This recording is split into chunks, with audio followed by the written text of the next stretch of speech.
मैं इस समय सुप्रीम कोर्ट में खड़ा हूं, काली कोट पहन के खड़ा हूं, इसलिए हमको लोग मुझे वकील समझेंगे।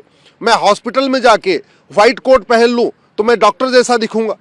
मैं थाने में जाके अगर खाकी वर्दी पहन लूंगा तो मैं इंस्पेक्टर जैसा दिखूंगा। तो ये जो मैं दिख रहा हूं ये बाहर की आइडेंटिटी है। एक्चुअल में मेरा कैरेक्टर क्या है ये तो सर्वे करने से ही पता चलेगा। ये मामला हिंदू मुस्लिम का नहीं है, ये मामला भारत की संप्रभुता और विदेशी आक्रांताओं के बीच में है।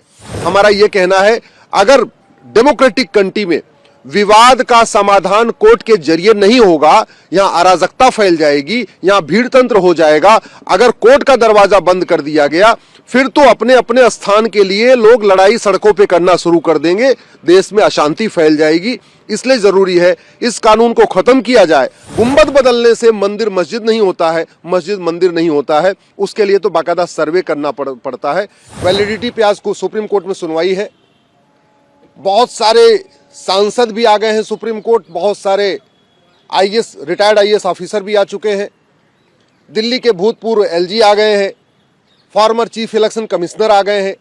ऐसे 20 याचिकाएं फाइल हो चुकी हैं जो चाहती हैं कि जो हमारी पीआईएल है, प्लेस ऑफ वर्शिप एक्ट की, उसको डिसमिस कर दिया जाए। वो हमारी विरोध करने के लिए आए हुए।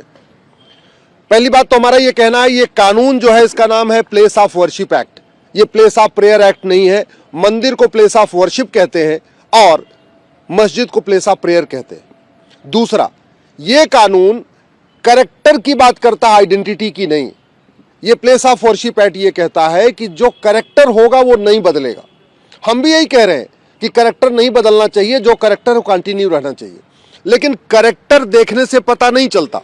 मैं इस समय सुप्रीम कोर्ट में खड़ा हूं, काली कोट पहन के खड़ा हूं, इसलिए हमको लोग मुझे वकील समझेंगे। मैं हॉस्पिटल में जाके व्हाइट कोट पहन लूं तो मैं डॉक्टर जैसा दिखूंगा। मैं थाने में जाके अगर खाकी वर्दी पहन लूंगा तो मैं इंस्पेक्टर जैसा दिखूंगा। तो ये जो मैं दिख रहा हूं ये बाहर की आइडेंटिटी है। एक्चुअल में मेरा कैरेक्टर क्या है ये तो सर्वे करने से ही पता चलेगा। हमारा यही कहना है कि जितने भी विवादित स्थान हैं, जिनको विदेशी आक्रांताओं ने तोड़ा है, उसका सर्वे होना चाहिए जिससे उनका कैरेक्टर पता चले। ये मामला हिंदू मुस्लिम का नहीं है, ये मामला भारत की संप्रभुता और विदेशी आक्रांताओं के बीच में है। विदेशी आक्रांता चले गए फिर उनका नामो निशान यहां नहीं होना चाहिए। जिन स्थानों का वर्णन हमारे वेदों में है, हमारे पुराणों में है, हमारे भगवत गीता में है, रामायण में है, उपनिषद में है, उन स्थानों को रिस्टोर करने का अधिकार मिलना चाहिए। और उसके लिए जरूरी है पहले सर्वे हो। कोई भी कानून लीगल रेमेडी नहीं छीनता। इवन वक्फ एक्ट में भी यह व्यवस्था दी है कि आप वक्फ बोर्ड के सामने जाओ। आर्बिट्रेशन एक्ट में कहता है पहले आर्बिट्रेशन करो, अगर फेल हो जाए तो कोर्ट जाओ। यह ऐसा कानून है, आर्बिट्रेशन की भी छूट नहीं देता, आपस में समझौता करने की भी छूट नहीं देता, कोर्ट जाने की छूट नहीं देता। कोई अलग से वक्फ बोर्ड या वक्फ ट्रिब्यूनल जैसा कोई बोर्ड नहीं बनाया कि जहां वहां जाके हम अपनी बात कह सके। तो यह कानून पूरी तरीके से राइट टू जस्टिस को रोकता है, इसलिए हमने कोर्ट में चैलेंज किया हुआ है। हमारा यह कहना है, अगर डेमोक्रेटिक कंट्री में विवाद का समाधान कोर्ट के जरिए नहीं होगा, यहां अराजकता फैल जाएगी, यहां भीड़ तंत्र हो जाएगा। अगर कोर्ट का दरवाजा बंद कर दिया गया फिर तो अपने अपने स्थान के लिए लोग लड़ाई सड़कों पे करना शुरू कर देंगे, देश में अशांति फैल जाएगी। इसलिए जरूरी है इस कानून को खत्म किया जाए और हिंदुओं को भी, जैन को, बौद्ध को, सिख को अपने अपने स्थानों के लिए कोर्ट की लड़ाई करने की परमिशन दिया जाए, वहां का सर्वे कराया जाए।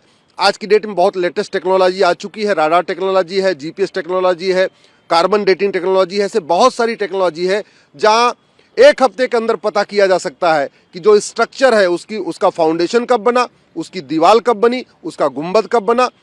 फाउंडेशन, गुंबद बदलने से मंदिर मस्जिद नहीं होता है, मस्जिद मंदिर नहीं होता है। उसके लिए तो बाकायदा सर्वे करना पड़ता है। इसलिए हमारा ये कहना है ये कानून खत्म होना चाहिए और सभी हिंदुओं को अपने पौराणिक स्थलों को रिस्टोर करने के लिए कोर्ट का दरवाजा खुलना चाहिए।